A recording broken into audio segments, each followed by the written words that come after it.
Alors effectivement, le Calvados, on y revient, a une richesse patrimoniale incroyable. Et même si beaucoup de choses ont déjà été faites, hein, des visites, des conférences et tout ça, on cherche toujours un moyen d'augmenter, d'améliorer l'attractivité de ce patrimoine. Et aujourd'hui, l'attente du public, elle est résolument aussi numérique. Alors, pourquoi rendre les choses au maximum interactives ? C'est vrai qu'on pourrait faire une course au trésor classique. L'interactivité, c'est quoi ? L'interactivité, c'est un dialogue entre un dispositif ou un système et un usager. Donc, quel que soit le dispositif ou le système, à partir du moment où l'usager va interagir avec, on développe de l'interactivité.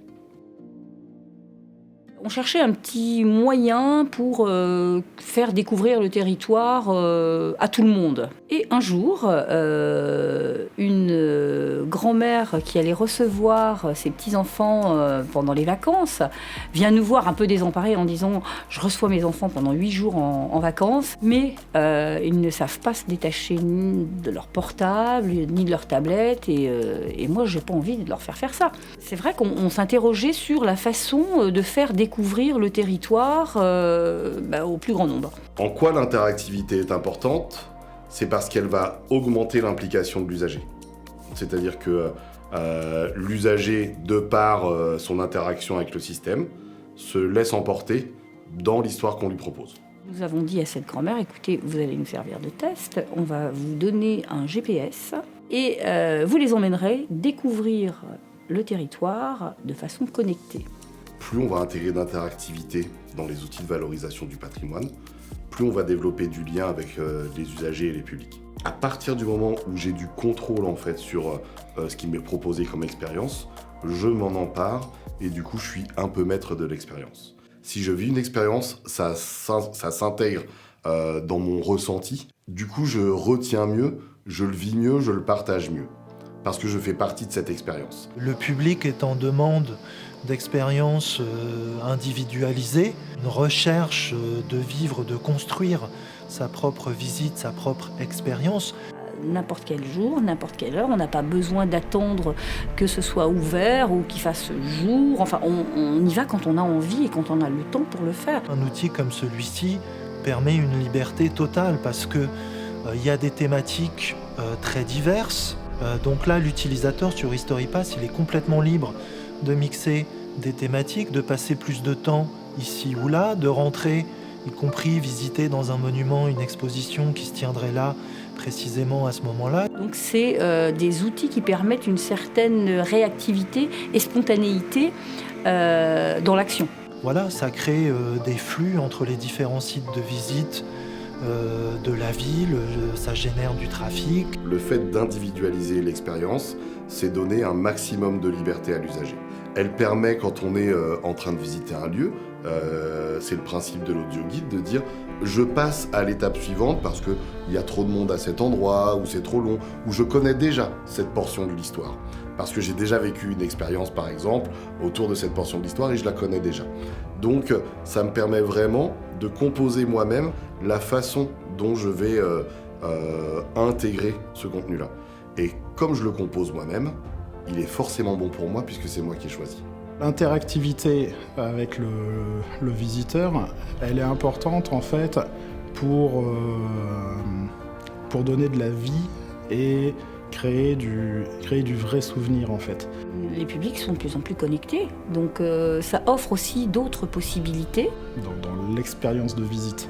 C'est vrai que la visite d'un musée, elle peut être assez froide entre guillemets. Cette interactivité, elle va faire que le visiteur va vivre quelque chose d'exceptionnel. Il faut garder en tête qu'ils sont faits pour le public. Vous êtes dans l'esprit de la découverte. L'interactivité, elle me permet de choisir, elle me permet d'expérimenter, elle me permet d'aller dans une direction ou dans une autre. L'interactivité, elle va me donner plus de liberté sur l'expérience. Le fait de mettre en place des choses interactives, c'est tout simplement vivre avec son temps.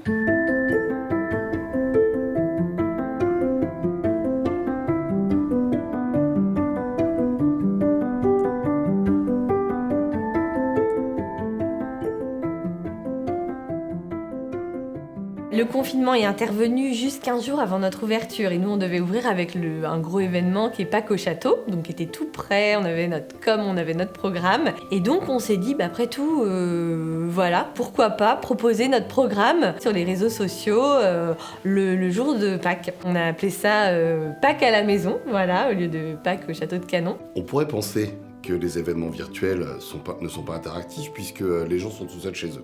Les gens ne sont pas tout seuls chez eux, ils sont de chez eux, ensemble, pour visiter un lieu. Donc, à partir du moment où une personne s'adresse à eux dans le cadre de cette visite, qui peut se faire simplement avec un téléphone, une application de réseaux sociaux et la culture qu'on a du lieu, on peut se retrouver avec des centaines de personnes connectées si on a fait une bonne communication. On s'est dit qu'on allait proposer des visites à thème assez courtes le week-end sur les réseaux sociaux et de façon à pouvoir en même temps aborder des thèmes un peu plus précis que d'habitude. Normalement on fait des visites guidées génériques sur l'histoire du château et là ça nous a permis d'aborder à chaque fois un thème un peu différent. Ce qui est intéressant et ce qui rend cette visite virtuelle interactive, c'est que les outils qu'on utilise pour faire cette communication, qui sont principalement des réseaux sociaux, Facebook, Instagram pour les citer, vont permettre en fait aux gens d'interagir, de questionner. Et à ce moment-là, on va pouvoir sélectionner certaines questions et répondre à ces questions. Donc les premières fois, j'avais mes collègues qui étaient aussi en ligne, qui répondaient, parce que moi, j'étais pas sûre de savoir comment faire en direct. Et puis, en fait, c'est un pli c'est un pli à prendre. Et puis finalement, les gens sont encourageants, on voit des petits cœurs qui arrivent, des petits pouces, enfin voilà. Et donc il y a une réaction quand même en fait, on n'est pas tout seul. La question quand elle est posée, tout le monde peut la voir. Quand la réponse elle est apportée, tout le monde entend la réponse. Du coup, ça nous permettait de mettre en valeur la richesse du lieu, voilà. C'est aussi quelque part permettre aux gens de se donner, l'opportunité pendant des vacances ou des moments de détente d'utiliser des outils qu'on n'utiliserait pas en temps normal. Qui va permettre de rassembler aussi des publics venus d'horizons différents. Parce qu'il faut quand même se replacer toujours dans la position du visiteur et essayer de s'imaginer ce qu'on va garder comme souvenir d'une visite au musée. Qu'est-ce qui nous en reste à la fin des vacances, qu'est-ce qui nous en reste quelques années après. Je pense que c'est quelque chose qui rend le musée vivant. Le visiteur se présente à l'office de tourisme, il retire son ombrelle, il branche la prise du casque sur le manche de l'ombrelle, il met les écouteurs sur ses oreilles et instantanément, il est guidé. Et toutes les indications de déplacement vont lui être communiquées simplement au casque. Abrité, je retrouve l'intimité de la cabane que je fabriquais enfant. Je ferme les yeux.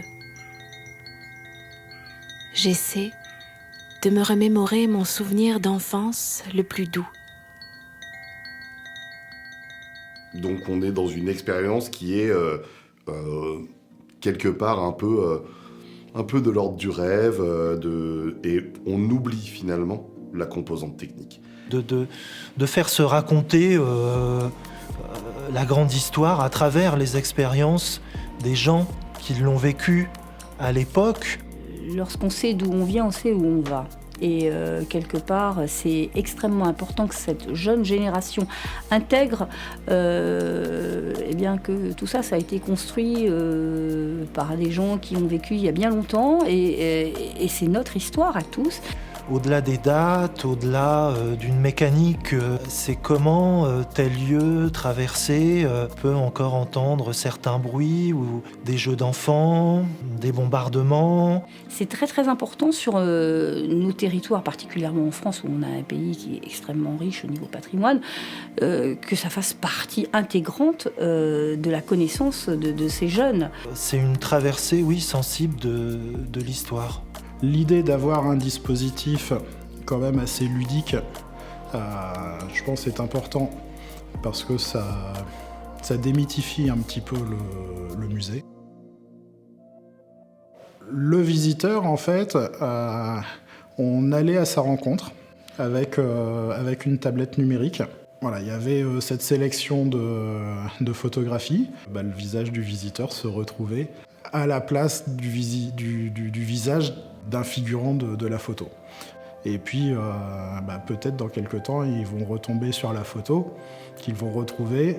Et là, c'est tout le contexte, c'est toute la visite qui va revenir en mémoire. Ce qui change, c'est le regard global et la perception qu'ont les gens sur la ville, les lieux traversés, la plage. Je pensais que c'était bien pour la notoriété à long terme, pour garder un contact, mais je pensais pas qu'à l'ouverture, on aurait autant de monde qui avait suivi ces visites. Les gens se sont pas dit, j'ai tout vu en vidéo, c'est pas la peine que je vienne voir. Non, ça a vraiment donné envie aux gens de se déplacer. Donc ça, c'était une bonne surprise. Tout le monde y avait trouvé son compte, en fait. La grand-mère avait fait découvrir son territoire, son histoire. Les enfants eux-mêmes avaient manipulé en GPS sur tout le circuit. L'application HistoryPass, dans une large mesure, elle a permis de mettre fin un peu à cette anarchie, ou en tout cas cette superposition de signalétique physique. En fait, tout le monde y a trouvé son compte. C'était absolument génial parce que c'était un véritable produit intergénérationnel. Donc si on veut ramener des publics qui sont plus jeunes autour de nos établissements patrimoniaux, il va falloir effectivement réfléchir des projets qui les impliquent. Aujourd'hui, les jeunes, comme beaucoup de gens, sont créateurs de contenu. Ils vont créer de l'image, ils vont créer de la vidéo, ils vont raconter des histoires. Donnons-leur la parole. Donnez-leur la parole. Faites en sorte qu'eux viennent raconter leur expérience d'un endroit, leur expérience et leurs rêves autour d'un lieu. Il faut au maximum leur donner la parole et eux, en plus, ont cette compétence pour s'emparer des outils. Donnons-leur la parole et disons simplement, montrez-nous. On doit être capable d'écouter et de dire « montrez-nous ». Nous, on ne sait pas faire. Montrez-nous.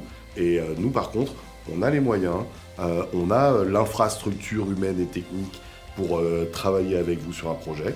Faisons-le ensemble, pourquoi pas. On se rend compte que les enfants sont totalement passionnés par leur histoire. Pour cela, il faut les y amener. Le premier conseil, c'est de se mettre à la place des usagers.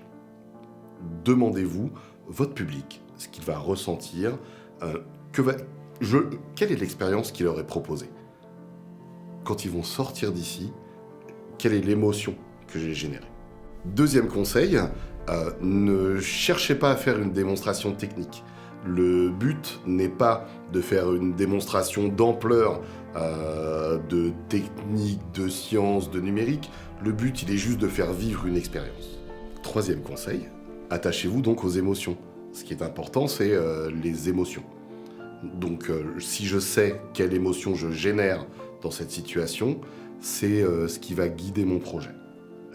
Dernier conseil qu'on peut ajouter, ces outils sont flexibles. Ils sont faits pour grandir et évoluer. Donc, quand vous faites une proposition de médiation qui s'appuie sur des outils numériques, pensez à sa déclinaison future. Pensez à la façon dont l'expérience va se prolonger, soit chez les gens, soit sur votre lieu, mais pensez à la façon dont on va l'enrichir de manière à ce que quelqu'un qui a déjà vécu cette expérience puisse revenir et découvrir quelque chose d'autre. Si la personne revient et vit la même expérience, l'expérience ne lui sert plus. Donc pensons tout de suite à faire évoluer cette expérience. Il faut peut-être en donner moins en termes d'information au début, pour rajouter de l'information au fur et à mesure et faire vivre quelque chose. Aujourd'hui, mettre en place de l'interactivité avec des publics, ça ne coûte rien. Ça peut coûter beaucoup, mais techniquement, ça ne coûte rien. Les réseaux sociaux existent et on peut largement s'appuyer sur les réseaux sociaux. Il y a un investissement en temps qui est nécessaire, il y a la conduite d'un objectif qui est nécessaire.